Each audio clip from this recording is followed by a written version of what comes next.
தமிழகம் எங்கும் Max Gold cash for your gold. Max Gold நீங்க தங்க மட்டும் இல்லைங்க, பிளாட்டினம், டைமண்ட், சில்வர், ரூபினி எதை வேணாலும் விற்கலாம். உங்களுக்கான பணம் ரொக்கமா கையிலயோ இல்லைன்னா பேங்க் அக்கௌண்ட்லயோ உடனடியாக செலுத்திடுவாங்க.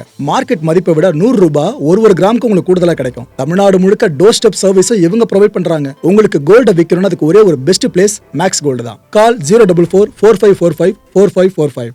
வணக்கம். Big topic with Karthik Maikumar. Iran conflict இருக்குல்ல, அதுல குறிப்பா ஹார்மோஸ் இருக்குல்ல, அதை பேஸ் பண்ணி சில முக்கியமான முடிவுகள் எடுக்கப்பட்டிருக்கு. இதை பத்தியும் இந்த கான்ஃபிளிக்ட் பத்தி தான் பல விஷயங்கள் பார்க்க போற நிகழ்ச்சிக்குள்ள போலாம்.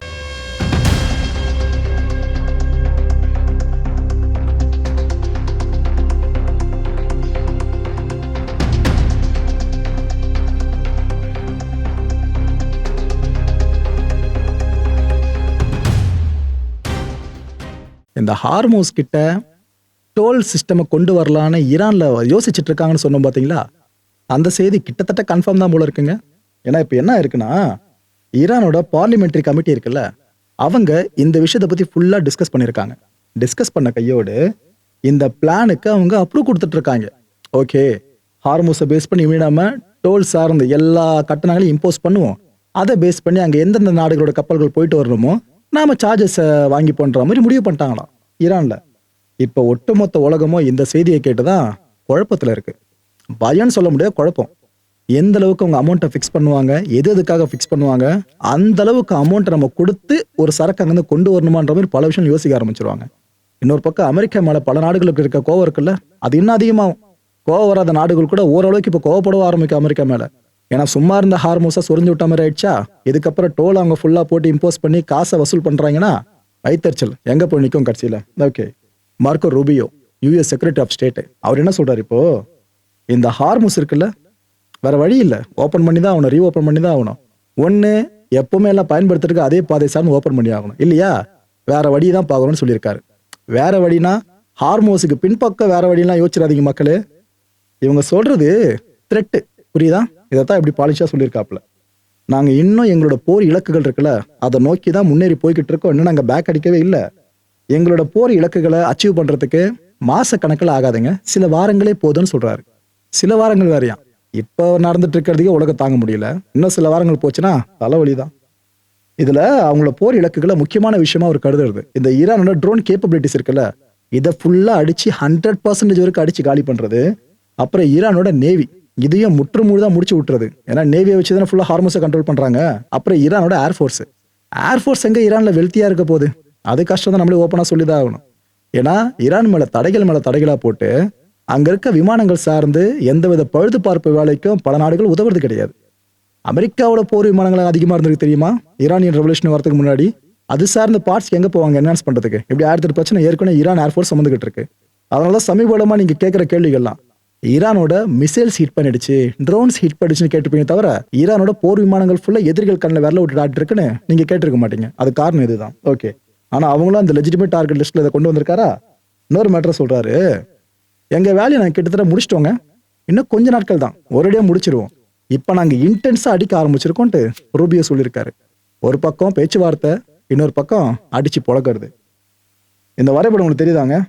இது என்னன்னா, ஒருவேளை அமெரிக்கா கிரவுண்ட் இன்வேஷன் பண்ணலான்னு முடிவு எடுக்கிறாங்க, போர் கப்பல்களை கொண்டு போயிட்டு கார்க் ஐலாண்டு கிட்ட அப்படி டாக் பண்றாங்க அப்படின்னா, அவங்க நினைக்கிற மாதிரிலாம் நடக்கணும்னு நினைக்கிற எல்லாமே ரொம்ப ரொம்ப கஷ்டம்.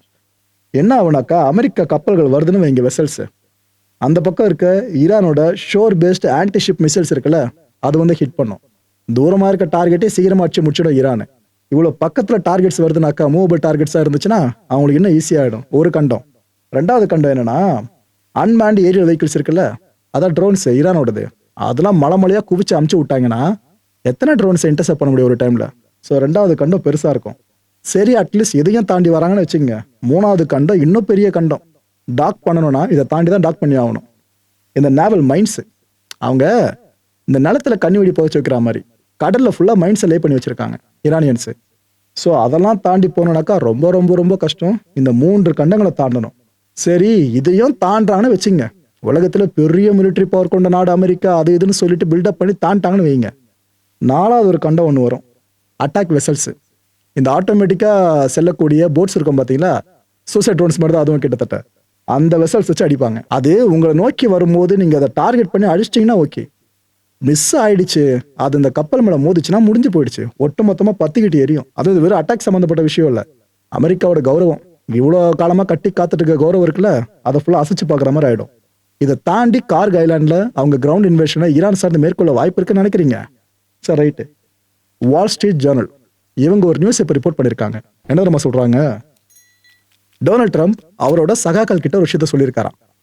இது போல இந்த போரை முடிச்சிடலான் இருக்கேன், வேணாம் போதும், உலக நாடுகள் அவஸ்தைப்பட்டுக்கிட்டு இருக்கு, நமக்கே இது பேக் ஃபேர் ஆகாம இருக்கு, நான் முடிச்சிக்கலான் இருக்கேன். அண்ட் இன்னொரு விஷயம் சொல்லணும்னாக்கா, நம்ம நினைச்ச டார்கெட்ஸ் அடிச்சிட்டோம்ல, இதுக்கப்புறம் எதுக்கு இது தொடர்ந்து கொண்டு போயிட்டு இருக்கணும்னு அவர் அந்த எய்ட்ஸ் கிட்ட சொல்லியிருக்காப்லையா. இன்னொரு மேட்டர் உங்களுக்கு தோணலாம், ப்ரோ ஹார்மூஸ் பிரச்சனையில் இருக்கும்போது க்ளோஸ் ஆகிருக்கும்போது இதெல்லாம் பண்ணாங்கன்னா எப்படின்னு கேட்பீங்க. அதுக்கு அவரே பதில் கொடுத்துருக்காராம். இல்லை ஹார்மூஸை நம்ம ரீஓப்பன் பண்ணிப்போம், ஆனால் போர் மூலமாக பண்ண வேணாம், நாம பேசுவோம், பேச்சுவார்த்தையிலேயே கன்ஸ்ட்ரக்டிவா சில விஷயங்கள் ஈரான் கேட்குற கண்டிஷன்ஸை ஒன்று ரெண்டு ஒத்துக்கிட்டு நம்ம பேச்சுவார்த்தை மூலமாகவே ஹார்மூஸை ரீஓப்பன் பண்ணதை பற்றி முடிவு பண்ணுறோமே அப்படின்னு அவர் சொன்னதா வால் ஸ்ட்ரீட் ஜேர்னல்ஸ் இப்போ நியூஸை வெளியிட்டிருக்காங்க. ட்ரம்ப் இப்படி பேசியிருப்பான்னு நினைக்கிறீங்களா? எனக்கு நம்பிக்கை இருக்கு. ஏன்னா சமீப காலமாக அவரோட பேச்சை நல்லா கவனிங்க. ஈரான் என்னங்க இப்படி அடிக்கிறாங்க, நாங்கள் என்னமோ நினைச்சோம், பயங்கரமாக எதிர்த்து சண்டை போடுறாங்க, நல்ல நாடுன்ற மாதிரிலாம் அவர் வாயிலே சொன்னார். அதே ட்ரம்ப் அடுத்த சில மணி நேரங்களிலேயே என்ன ஒரு மோசமான நாடு ஈரான் அப்படியே பேசுவார். ஸோ அவர் வாயில நெகட்டிவாக வரதை எப்போ நம்ம பார்த்த விஷயம், ஆனால் பாசிட்டிவாக வரதை வச்சு புரிஞ்சிக்க முடியுது அவர் இந்த டயலமோட இருக்கார் அப்படின்ட்டு. ரைட்டு. நெட்னியாகு இஸ்ரேல் பிரைம் மினிஸ்டர் எப்பப்பெல்லாம் டொனால்ட் ட்ரம்ப் போர் நிறுத்தம் சார்ந்து யோசிக்கிறாரோ அப்பப்பெல்லாம் இவர் என்ட்ரி கொடுத்துருவார்ல. இப்போ என்ட்ரி கொடுத்து என்ன தெரியுமா சொல்றாரு? இல்லை இந்த போர் எப்போ முடியும், என்ன பண்ண போறோம், இதை பற்றிலாம் நாங்கள் ஸ்கெட்யூல்லாம் இப்போ அனௌன்ஸ் பண்ண விரும்பலாம் சொல்லியிருக்காரு. அதை பற்றி நான் பேச விரும்பலங்க அப்படின்னு நெட்னியாகு சொல்லியிருக்காரு. ஸோ இந்த வாரம் தொடர்ந்து கொண்டு போகணுன்றதான் அவரோட விருப்பமாக இருந்துகிட்டு இருக்கு. நாங்கள் ஏற்கனவே பாதி கிணத்தை தாண்டிட்டோம், அவ்வளோ அடி அடிச்சு முக்கியமான டார்கெட்ஸ்லாம் தூக்கிட்ட ஈரான்ல. இன்னும் கொஞ்ச நாட்கள் வெயிட் பண்ணுங்க, ஒட்டுமொத்தமாக கதையை முடிச்சிருவோம். இந்த ஈரான் ரெஜிம் இருக்குல்ல, அது உள்ளுக்குள்ளேயே கொலாப்ஸ் ஆக ஆரம்பிச்சிடுச்சு. நாங்கள் அடிக்கிற அடி அப்படியே இருக்கு. அதுக்கு முதலாளி அமெரிக்கா அவரும் சேர்ந்து நாங்களும் அடிக்கவே ஒரு மாதிரி ஆயிட்டு இருக்கு ஈரானோட ஒட்டுமொத்த இன்டீரியர் ரெஜிம் அப்படின்ட்டு இந்த மனுஷன் அப்படி பேசியிருக்காரு. இதை கேட்குற ட்ரம்ப் என்ன நினைப்பாரு? ஆமா அப்படியா, ரைட்டு, அப்போ சொல்ற மாதிரி கொஞ்ச நாட்கள் வெயிட் பண்ணலாம் அவரும் நினைச்சாருன்னா கான்ஃபிளிக்ட் இன்னும் பெருசாக மாறி தான் போகும். இதுக்கு மத்தியில் 2 சைனீஸ் வெசல்ஸை ஹார்மூஸை கடந்து போகிறதுக்கு ஈரான் அலோவ் பண்ணியிருக்கு. இந்த ஒரு கான்ஃப்ளிக்ட்ல அதிகப்படியாக பாதிக்கப்பட போகிற நாடுகளில் சைனா ஒன்று. ஏன்னா அவங்க ஹார்மூஸ் சார்ந்து ஈரான் சார்ந்து ஆயில் பேஸ் பண்ணி அவ்வளோ நம்பியிருக்காங்க. ஈரான் இல்லைன்னா சைனாவோட பொருளாதாரமே காலின்னு சொல்லிட முடியாது. ஏன்னா சைனா டைவர்சிஃபிகேஷனில் பேர் போனவங்க. இங்கே ஒரு வளம் கிடைக்கலையா இன்னொரு இடத்துல இந்த வளம் சார்ந்து எடுக்க பார்ப்பாங்க. அப்படிப்பட்டவங்க அதில் தெளிவாக இருக்காங்க. ஆனால் இருக்கிறது எதுக்காக விடுவானே, இந்த கடுப்பில் அவங்க இருக்காங்க. இப்போ ரொம்ப கடுப்போட உச்சத்துக்கு போன சைனா என்ன பண்ணிருக்கு, இஸ்ரேல் தலைமைக்கே கால் பண்ணி பேசியிருக்காங்களாம். இந்த வாரம் சீக்கிரமா நிறுத்தி தொலைங்களான்னு அவங்க ப்ரெஷரை பில்ட் பண்ண ஆரம்பிச்சிருக்காங்களாம். அமெரிக்கா சைட்ல இந்த இன்ஃபர்மேஷன் அவங்க கொடுத்துருக்கதா சொல்லப்படுது. போதுங்க அப்படின்ற மாதிரி ரெக்வஸ்ட்டை இன்ஃபர்மேஷனாக கொடுத்துருக்காங்களாமா. ஏன்னா உங்களுக்கே தெரியுமே சைனாவுக்கு அமெரிக்காவில் எவ்வளோ பெரிய முருகல் நிலை. ஆனால் சமீப காலமாக சைனாவுக்கு ட்ரம்ப் போகிற மாதிரிலாம் ஸ்கெடியூல் போடப்பட்டிருந்துச்சு. அது இந்த வாரால் தான் தள்ளி தள்ளி போக ஆரம்பிச்சுது. ஸோ ப்ரெஷர் இப்போ பில்ட் பண்ண ஆரம்பிச்சிச்சுல சைனாவையும் இன்னும் கோவத்தை தூண்டுற மாதிரி அமெரிக்கா இஸ்ரேல் வேலையை பார்த்துட்டு இருந்துச்சு. அதனால பின் இந்த 2 பேருக்கும் பெரிய தலைவலியா மாறி நிற்கும். ஈரான் அடிக்க போயிட்டு பெரிய புதக்குடியில 2 தரப்பும் மாட்டின மாதிரி ஆயிடும். குவைத்து பரிதாபம். ஒரு முறை குவைத்தை பத்தி செய்தி சொல்லும் போதும் எனக்கு உள்ளார கொஞ்சம் பாவமா தான் இருக்கு. குவைத்தோட பெட்ரோலியம் கார்பரேஷன் இருக்குல்ல, அவங்க இப்போ என்ன தெரியுமா சொல்லியிருக்காங்க, துபாய் கோஸ்ட்டுக்கு அருகில ஈரான் ஒரு பெரிய அட்டாக் பண்ணியிருக்காங்க. எங்களுக்கு சொந்தமான ஒரு மிகப்பெரிய ஆயில் டேங்கர் அல் சலாமியை அடிச்சிட்டாங்கன்னு சொல்லியிருக்காங்க. குவைத்தே சொல்லுது இதை. ஆக்சுவலா இந்த அடிக்கும் போது அது ஃபுல்லி லோடடா இருந்திருக்கான். முழுக்க முழுக்க ஆயில் உள்ள லோட் பண்ணி வச்சிருந்திருக்காங்களாம். அது எப்படி நீங்க அடிச்சிருக்கலாம், எவ்வளோ விஷயங்கள் நீங்க பண்றீங்க நெகட்டிவ் அப்படின்னு குழம்பி தள்ளிக்கிட்டு இருக்கு. இது மட்டுமா, அந்த கப்பல் டேமேஜ் ஆயிருக்க விஷயத்த குவைத் கன்ஃபார்ம் பண்ணிட்டாங்க. ஈரான் அடிச்சதுல டேமேஜ் ஆயிருக்கு. ஆனா ஒரே நல்ல விஷயம், கேஷுவாலிட்டிஸ் எதுவும் இல்லை, அது வரைக்கும் ஓகே. இது ஒரு ப்ரூட்டல் ஏர் ஸ்ட்ரைக் அப்படின்ட்டு அவங்க வகைப்படுத்திருக்காங்க. ஏர் ஸ்ட்ரைக்னா ஈரான் போர் விமானங்களை போய் அடிச்சுதான் கேட்டீங்கன்னா ட்ரோன்ஸு மிசைல்ஸு இதுவும் ஏர் பேஸ் பண்ணி நடக்கிற அட்டாக் தானே, அதை தான் அவங்க அப்படி டேர்ம் பண்ணியிருக்காங்க. ஓகே, அவங்க சொன்னாங்கல்ல அடிச்சுட்டாங்க அப்படின்னு சொல்லிட்டு அல் சலாமி, அதோட அப்ராக்சிமேட் லொக்கேஷன் பார்த்தீங்கன்னா இதுதான். அதாவது துபாயில் இந்த போர்ட் நீங்கள் பார்த்துருப்பீங்க, ஜபல் அலி போர்ட்டு. இங்கிருந்து அப்படியே கொஞ்சம் ரைட் சைடில் போனீங்கன்னாக்கா இந்த கரைக்கு இந்த தொலைவில் தான் அந்த ஒரு கப்பலை பெரிய ஆயில் டேங்கரை ஈரான் அடிச்சதா சொல்கிறாங்க. ஸோ துபாய்க்குள்ளேயும் அட்டாக் பண்ணிட்டு இருக்காங்க, துபாய் போர்ட்டுக்கு வெளியே அந்த கோஸ்ட் ஆஃப்லையும் அட்டாக் பண்ணிக்கிட்டு இருக்காங்க. இது கொடுமை மக்களே. துபாய் மாட்டி தவிச்சுக்கிட்டு இருக்கிறது கொடுமையே கொடுமை. இந்த அல் சலாமியை பற்றி சொல்லணும்னா 2011 இது தயாரிக்கப்பட்ட ஒன்று. இது ஆப்ரேட் பண்ணுறது ஓன் பண்ணுறது யார் தெரியுமா? ஸ்டேட் ஓன்டு கம்பெனியான குவைத் ஆயில் டேங்கர் கம்பெனி இருக்குல்ல, அவங்க தான் இதை ஓன் பண்ணியிருக்காங்க. குவைத் பார்த்தீங்கன்னா நாளுக்கு நாள் ஈரான் மேல இருக்க கோபம் இருக்குல்ல, அது அடுத்தடுத்த லெவலுக்கு போயிட்டே இருக்கு. ஆனா என்ன பண்ணிட முடியும்? அமெரிக்கா இஸ்ரேல் மாதிரி அவங்க படைகளை திரட்டு போய் ஈரான் அடிக்க முடியும்? எதுவும் பண்ணாம இவ்வளோ அடி வாங்கிட்டு இருக்காங்க. ஏதாவது பண்ணிட்டாங்க, கதை முடிஞ்சு. இதுக்கு மத்தியில துபாயில வேற தொடர்ந்து வெடி சத்தம் கேட்டுக்கிட்டே இருக்கு. மிசைல்ஸ் ட்ரோன்ஸ்னு வருது, அதை இன்டர்செப்ட் பண்றாங்க, டெபிரி பட்டு சில பேர் காயப்படுறாங்க. இது தொடர்ந்து லூப் மோட்ல நடந்துகிட்டு இருக்கு. அங்கே ஏர் டிஃபென்ஸ் சிஸ்டம் ஃபுல்லா இதுக்கு ரெஸ்பாண்ட் பண்ணவே நேரம் கரெக்டா போயிட்டு இருக்கு. இப்ப அங்க இருக்க மக்கள் ஷெல்டர்ஸ் நோக்கி தான் போற வண்ணம் இருக்காங்க. இப்போதைக்கு கொஞ்சம் அட்டாக் குறையிறது, அதுக்கப்புறம் சில மணி நேரங்கள் எப்பலாம் அதிகமாக வருது. இப்படிதான் துபாயில தொடர்ந்து நடந்துகிட்டு இருக்கு. ஈரானோட அக்ரஷன் இருக்குல்ல, இந்த யுனைடெட் அரப் எமிரேட்ஸ் மேல, அதுவும் அடுத்த கட்டத்துக்கு போயிருக்கு. இது பத்தாதுன்னு ஈரான் கோபத்தை இன்னும் தூண்டி விடுற மாதிரி அமெரிக்க இஸ்ரேலிய படம் ஒரு வேலையை பார்த்து வச்சிருக்கு. எங்க தொட்டிருக்காங்க தெரியுதா? ஈரானோட ஜான்ஜான்ல இருக்க ஒரு மிகப்பெரிய தொழுகை நடக்கிற இடம். இந்த இடத்துல அடிச்சிருக்காங்க, வழிபாடு தளம் சார்ந்து. அந்த டோம்ல இங்கெல்லாம் தெரியுதா மக்கள் உங்களுக்கு? கொத்தர்கள் எந்த அளவுக்கு விழுந்திருக்குன்னு சொல்லிட்டு அவங்க டார்கெட் இதுதான் அடிக்கணும்னு நினைச்சு அடிச்சாங்களா இல்ல கொலாட்ரல் டேமேஜான்னு தெரியல. பிகாஸ் இதுக்கு பக்கவாட்டு பகுதிகளை பாக்குறப்ப அந்த இடமே நிர்மூலமாயிருக்கு. கட்டடங்கள்லாம் சரிஞ்சு கீழே விட வச்சிருக்காங்க அடிச்ச அடியில. மற்றபடி இந்த ரிலிஜியஸ் சைட்டும் பயங்கரமா சேதப்பட்டிருக்கு. ஈரான் சும்மாவே பதிலடின்னுவாங்க. இப்ப ஏற்பட்ட அடியை ஃபேஸ் பண்ணிருக்காங்க. இதுக்கு ரெவெஞ்ச் எந்த அளவுக்கு வைக்க போறாங்களோ. ஈரான் இன்னொரு பக்கம் என்ன தெரியுமா பண்ணிட்டு இருக்கு? இஸ்ரேலோட பெட்டாட்டிக் வார் இருக்குல்ல, அங்க அடிச்சிருக்காங்க பாருங்க ஒரு அடி. இஸ்ரேல் ஈரான் கிட்ட அடியே வாங்கலன்னு யார் யார் நினைச்சுக்கிட்டு இருக்கீங்களோ, உங்களுக்கு இந்த காட்சிகள் சமர்ப்பணம் பாருங்க எந்த அளவுக்கு அடிச்சுக்கிட்டு இருக்காங்கன்னு. تدا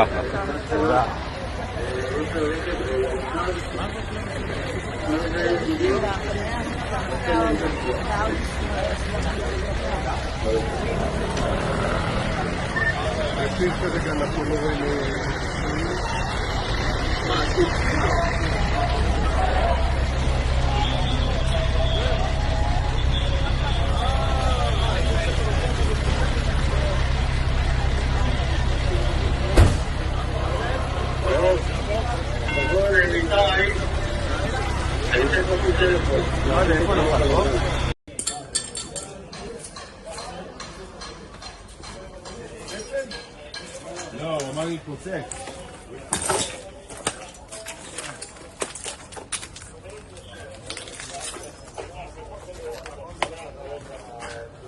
מי את?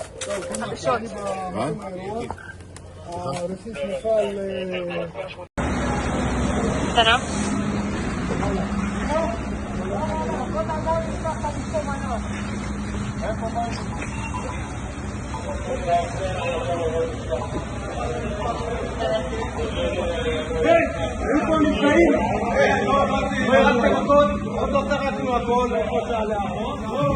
ஈரான்ல மட்டும் அங்க இருக்க குழந்தைகள் பாதிக்கப்படுறாங்க நினைச்சீங்கன்னா தவறுங்க. இஸ்ரேல்ல இருக்கிற அப்பாவி பொதுமக்களும் பாதிக்கப்படுறாங்க, குழந்தைகளும் பாதிக்கப்பட்டு இருக்காங்க. அந்த குழந்தைங்கன்னா தெரியும், கை குழந்தை, அதை ரெஸ்கியூ பண்றவங்க தூக்கிட்டு வந்துட்டு இருக்காங்க. ஈரான் அடிச்சிருக்க இடம் அப்படி சிவிலியன் இன்ஃப்ராஸ்ட்ரக்சர் சார்ந்து அடிச்சிருக்காங்கன்றதான் அடுத்த பெரும் குற்றச்சாட்டு. ஸோ ரெண்டு தரப்பும் மாறி மாறி இந்த ஒரு தப்பை பண்ணிக்கிட்டே இருக்காங்க. மக்களை இந்த கான்டென்ட்டை பொறுத்தவரைக்கும் நாமளும் எதிர்பார்க்க வேண்டியது ஒரே ஒரு விஷயம் தான். ட்ரம்ப் சொன்னதா வால் ஸ்ட்ரீட் ஜர்னல் ஒரு நியூஸை வெளியிட்டாங்களே, அது உண்மையா இருக்கும் பட்சத்துல வர திங்கட்கிழமைக்குள்ள நம்ம போர் நிறுத்தம் சார்ந்த நல்ல செய்தி எதிர்பார்க்கலாம். பார்ப்போம் என்ன நடக்குதுன்னு.